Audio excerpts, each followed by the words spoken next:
Today we are going to celebrate the birthday of Mahavira.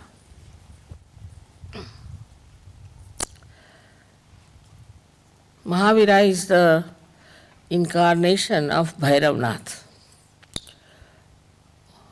or you call him at Saint Michael.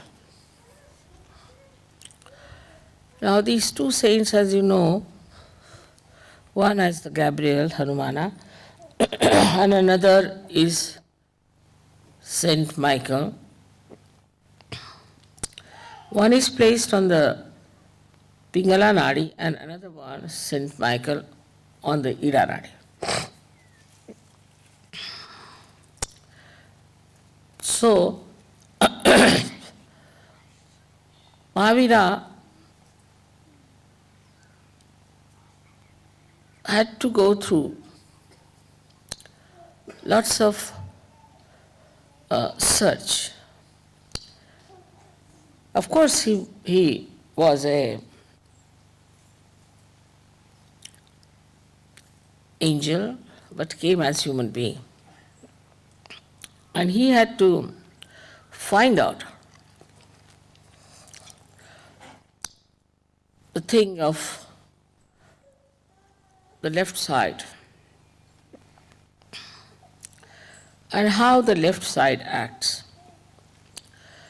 It's a very complicated thing, left side. It's much more complicated than right side. On the left side, we have also 7 nadis.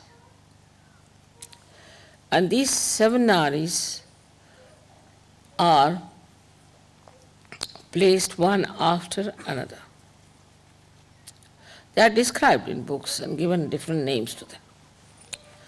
Now these 7 nadis that are on the left side, as you know, they cater to our past. Say, for example, every moment becomes a past. Every present becomes a past. Then we have past of this lifetime. And also we have past of our previous lives. Then all the past is built in within us since our creation. So all these psychosomatic diseases, as you know, are only triggered by the entities that appear from the left side. For a person, supposing he is suffering, say, from liver trouble, and suddenly he is attacked from the left side, especially Muladhara, or any left side, left navi. Because Muladhara is the only one that is connected with the left side, Ida Nadi, and the right side, Pingala Nadi, is connected to Swadhisthana. So the problems of Muladhara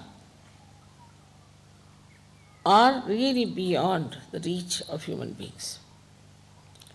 And when it is attacked, any one of these chakras on the left-hand side, then psychosomatic diseases occur into human beings. As I have told you many times, now this is the center, this is another center, left and right. They are on top of each other. Using the right side too much goes up to a point and suddenly something happens on the left, triggers. So all diseases, say even diabetes, is due to the psychosomatic effect. A person who is very hard-working, thinks too much, very right-sided, suddenly something happens, maybe also he might inherit that diabetes because of the past, and it triggers, and you get this psychosomatic problem. Now this psychosomatic problem is only cured if you know what's the problem of the left side is. So Mahavira went quite deep onto the left side. Why I said it's difficult, the left side, is because when you start moving on the left side, the movement becomes linear, of course, but it moves downward.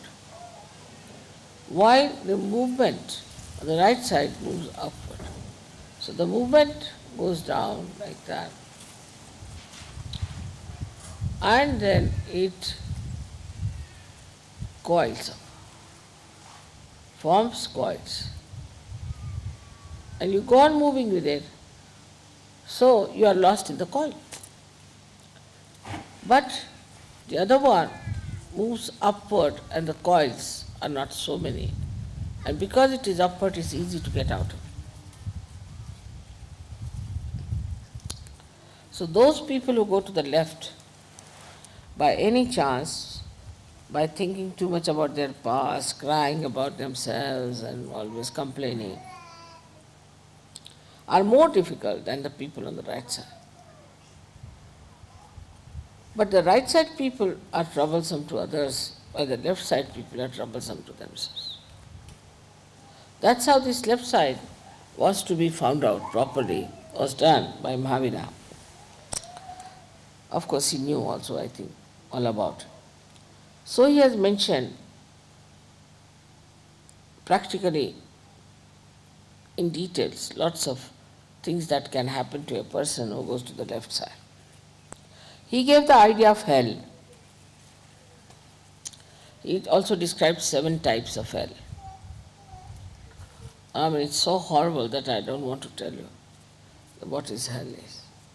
It's horrifyingly cruel, horrifyingly joyless, and horrifyingly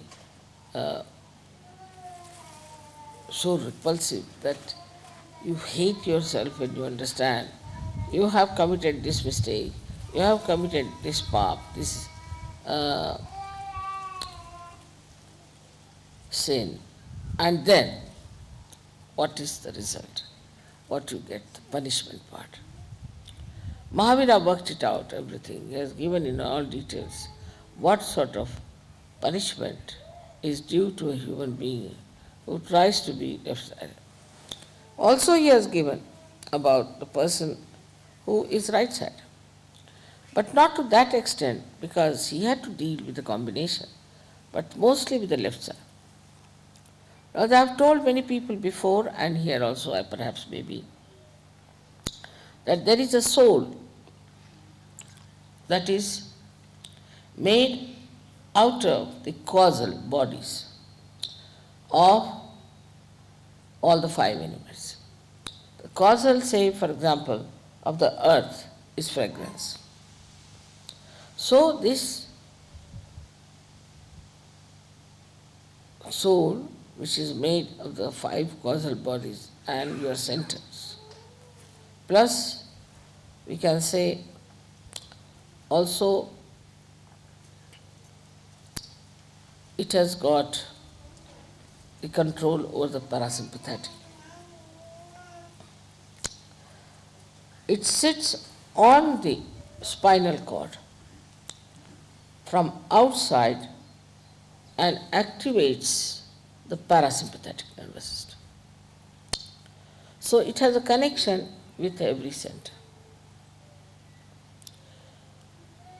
Now this is the soul when we die, with the Kundalini and our spirit goes into the sky. And it is the soul that guides now the movement of our being, whatever is left now, into a new being, and that's how it works out. So everything that we have done so far is recorded in that soul. When you were asking me whether we see some sort of round things, you see, lying together, what is that? I told you this is a dead soul. And now they have found out what I have told them. Because, see, when a person dies, his soul shows you, like even now you can see, round things. There could be many, there could be one, a string. And they saw it under microscope when I told them that the soul within us is reflected on the cell, which is the reflector of every cell. So the part of the cell which is the reflector, which is placed on one side of the cell, also has this soul reflected. And the main soul, which is on the back, controls that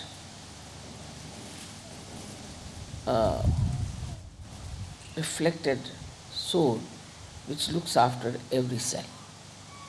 Now they have found out that there is in that reflector this kind of 7 loops.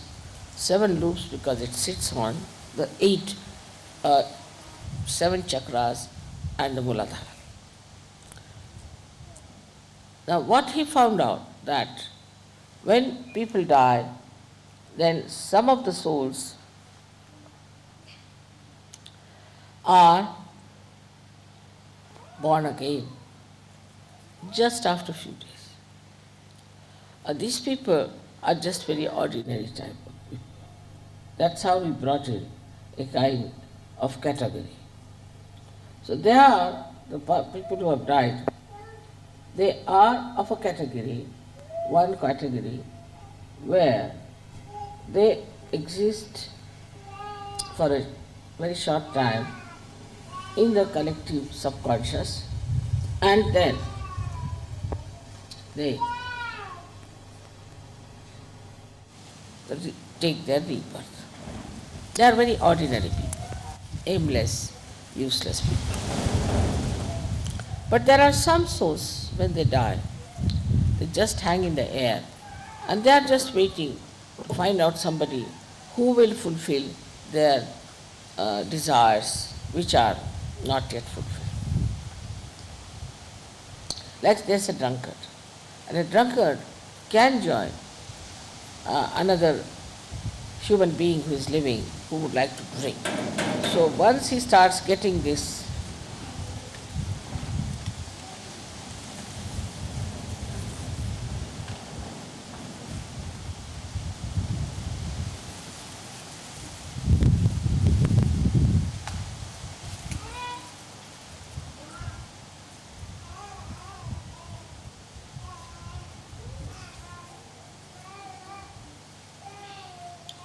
So once it starts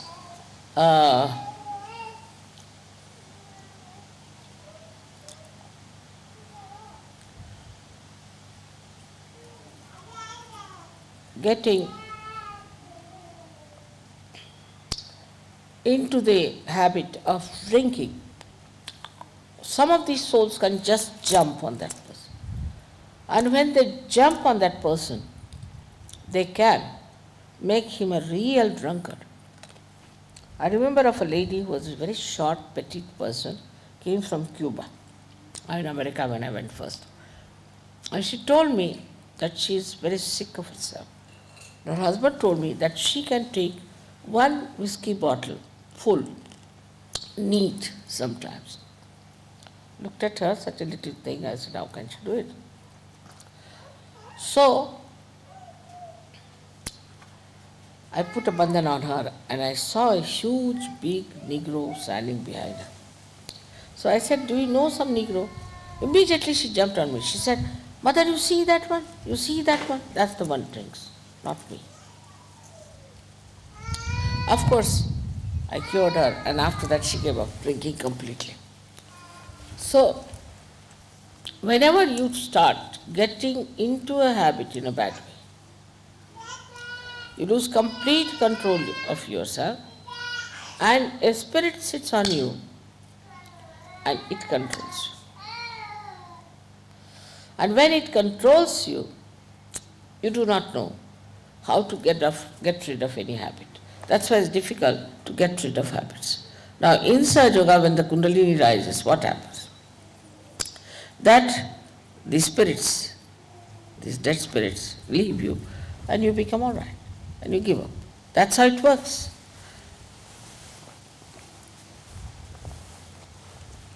I would say that all this Mahavira did not tell, nor did he find out all these things, because he was not a scientist, I think, or I don't know why.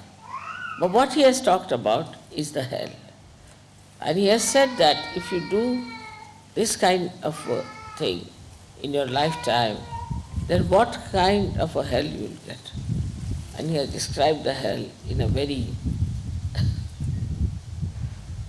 I should say, openly and in a very detailed manner. And it's really horrible to know that a human being who thinks no end of himself ultimately will get to that kind of a hell, and some are permanently doomed to be there. But as incarnations take birth, also these devils, some of them who are completely doomed to live in hell, also take their birth. And when they take their birth, they try to trouble us. And they can take birth as you know, as our gurus and things and everything is happening now. You find it how these people are taking their birth and how they are misleading us.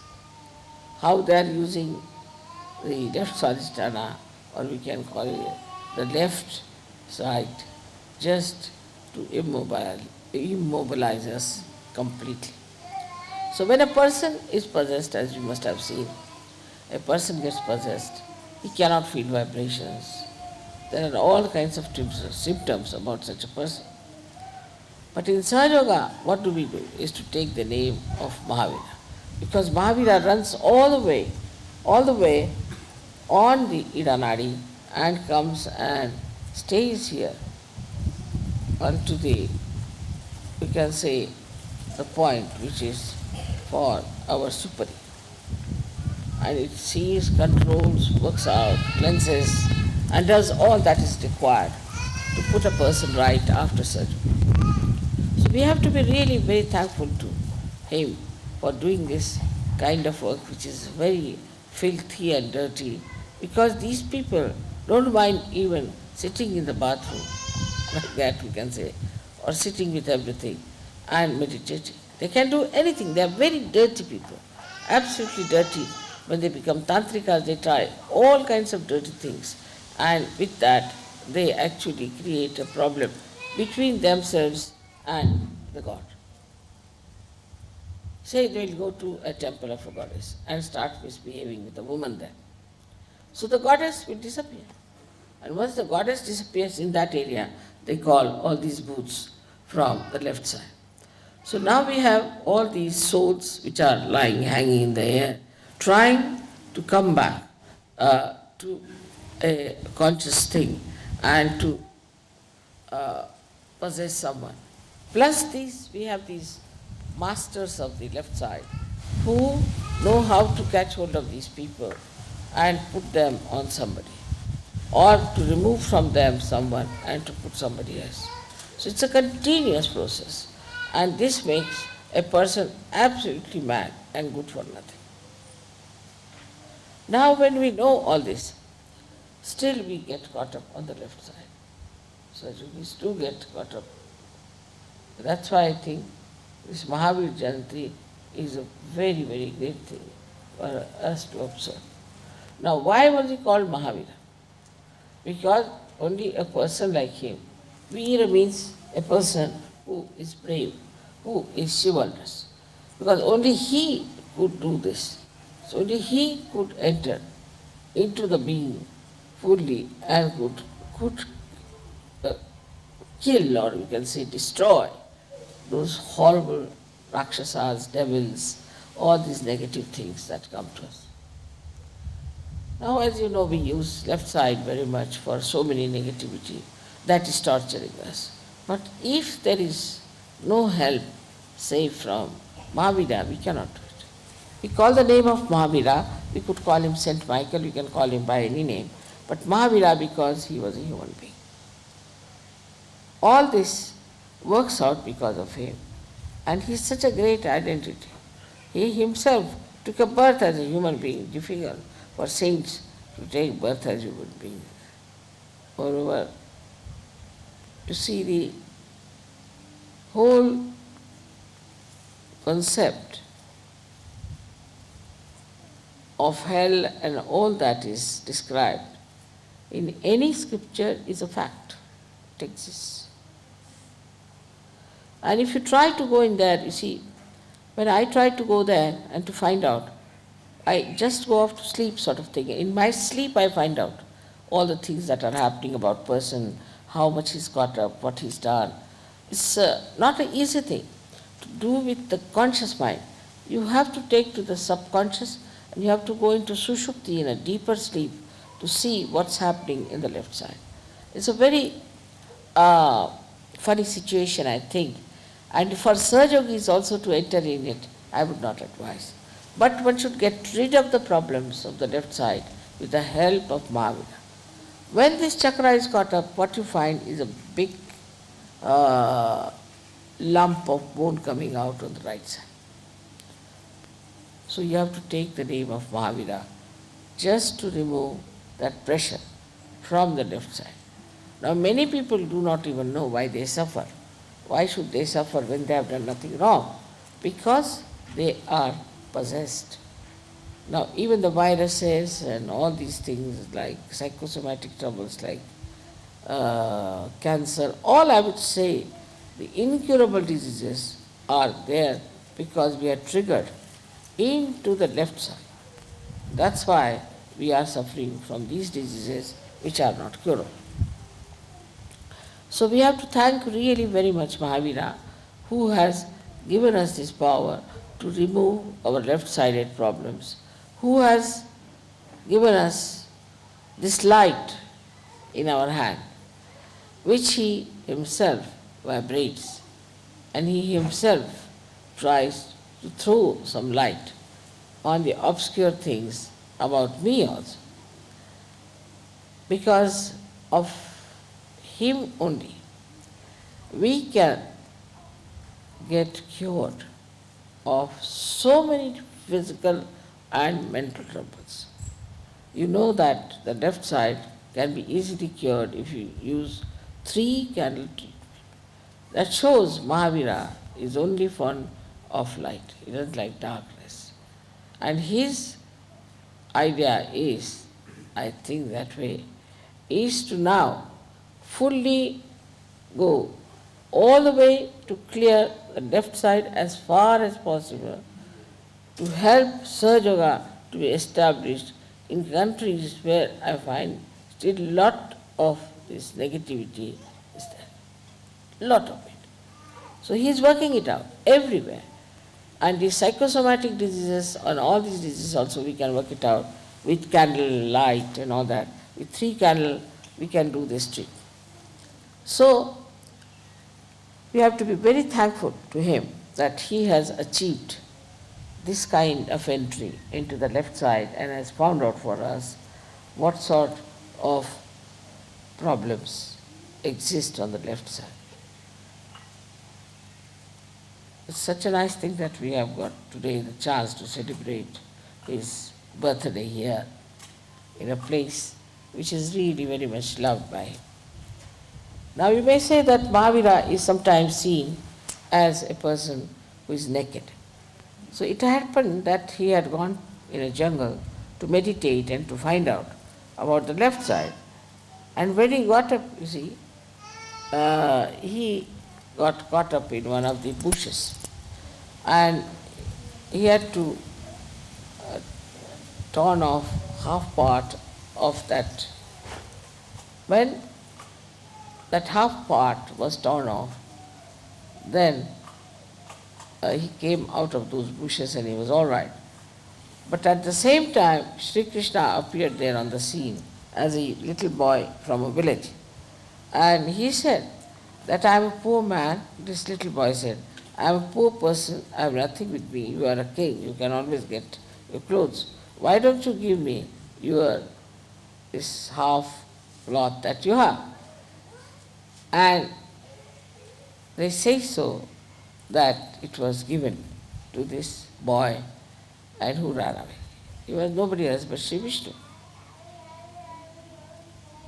And this, you see, Vishnu took away that cloth, and hardly for about 2 seconds or 3 seconds, because he was a king, you see.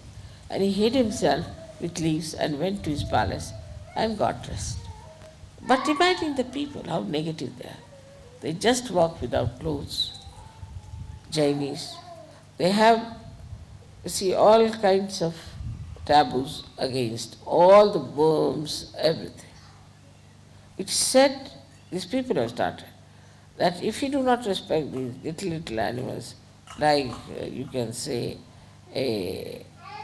even serpent, or any animal which is troublesome and bad, but is a human, is a living thing, so is to be preserved. Now these Jains are mad. I told you that they have gone to such a limit of vegetarianism that they try to save even the bugs, put the bugs in a hut. And the hut has got a Brahmin there. Now these bugs suck the blood of this Brahmin. And once the Brahmin is completely, I should say, sucked in by these bugs, they fall on the ground. Then they allow the Brahmin to come out and they give him a lot of dakshina, means they give him money as a reward for helping the bugs to suck his blood. This kind of vegetarianism is there. Beware of vegetarians. You see, even Hitler was a vegetarian. So you can imagine what sort of a vegetarianism it is. All these fads of vegetarianism and all that are not at all required. And that's what Mahavira showed in his life, that it is not at all important to bother about food, what issue. See, the whole theory of this vegetarianism has gone to such a nonsensical limits that I have told people that we should give up vegetarianism completely.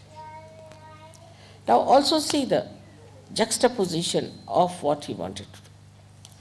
If you do not eat proteins, you cannot fight booths. A person who has booths in him must eat a lot of proteins, not carbohydrates, but proteins, so that it can fight those left-sided enemies. But here it is, they have to be vegetarians. Now imagine there are left-sided enemies within them and they want to be vegetarians. Finished. How will they fight it? So all this is all, we should say, is pre-planned by the person who tries to sort of, we can say like this, that you see a person who tries to remove or we can say that the person who tries to make these lower animals live rather than human beings. You see, there are persons, this is the stupid thing they do. Must know that I cannot give realization to these worms and to these fishes or even to chickens. We require human beings. So all this has happened because of human beings going in juxtaposition of whatever is said. Like Christ has said, thou shalt not have adulterous eyes. And I have yet to come across a Christian who is not a Sahajogi without adulterous eyes, whether it's a woman or a man. So we go just the opposite of what we have been taught. In the case of same thing happened, that Mahavira, what he tried to do was absolutely killed by these people who are trying to make this vegetarianism as a big religion. Also another thing was that this vegetarianism came into Jainism through one fellow called Neminath, who was a Tirthankar at the time of Sri Krishna.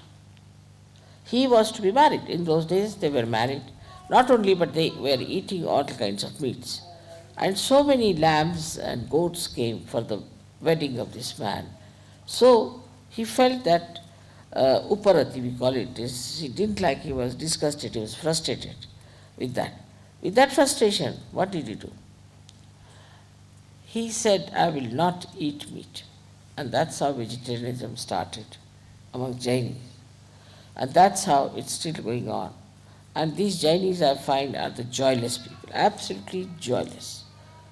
They are so much fond of money, they run after the money, and they go on behaving in such a peculiar way that you can't understand. I mean, they are human beings, but the way they behave, you cannot understand them. They are not normal people. So we realize that despite all that Mahavira worked out, still the people are supposed to be his disciples. They are Jains, and they are like this. So what we have to do now is to understand that in Sahaja Yoga we better not do something of that kind. Whatever you are told, you have to understand why it is so. You know the modus operandi, you know each and everything about Sahaja Yoga. You know the whole subject. So it's not proper for you to, in any way, to succumb to any such arguments or any such big talks or big advertisement and take to something that is wrong. It's very important. We are Sahaja Yogis. We understand the balance. Of course, I always say that Westerners, for example, maybe Australians also, should take more to carbohydrates because they eat a lot of meat. So they can take to carbohydrates. But that doesn't mean vegetarianism by any chance. I mean to compensate. And in India, I always say they must take to more meats. It's good to do them good. But by no means I say that you just eat meat and nothing else. But a balance has to be found out. And once you strike it, then you'll be surprised that you'll feel so relaxed, so much better, so much enlightened, and the vibrations will flow much better than normal. So for food, you have to be careful. Same about with clothes, that you shouldn't go mad after a suit all the time, whether it's hot or cold or indifferent. What you have to do is to wear something that will suit you. Now, for example, in a climate like this, you may require a suit or something to cover yourself. But supposing you are in Ganpatipure, some place like that, where it's not so cold, not so hot, maybe it's dry. So what sort of a dress you should wear which is comfortable, that should be found out. And whatever you find out, that this is such a comfortable dress for us, you better do it. Because what I have seen, many, you see, it's a thing that whenever I tell you something, don't take it to the extremes and don't take a little bit of it. But when I tell you this thing, you must understand that whatever is good for you, whatever is your temperament, whatever is aptitude, you have to take something that will nourish that will improve you and give you a balance. So to balance yourself, if you think of Mahavira, you must think also of Sri Hanuman. Both these things are important. It's not easy to tell all about Mahavira in this short lecture, but I think I have quite connected him now with Sahaja, and you must have seen to it that how important he is and what an important role he plays. So may God bless you. This thinking about Mahavira, it's impossible to keep it to the conscious mind. It's just going into the left all the time. Because I just in the car thought I better think about Mahavira. And since then it's all going towards the left. It's so difficult. But it will work out.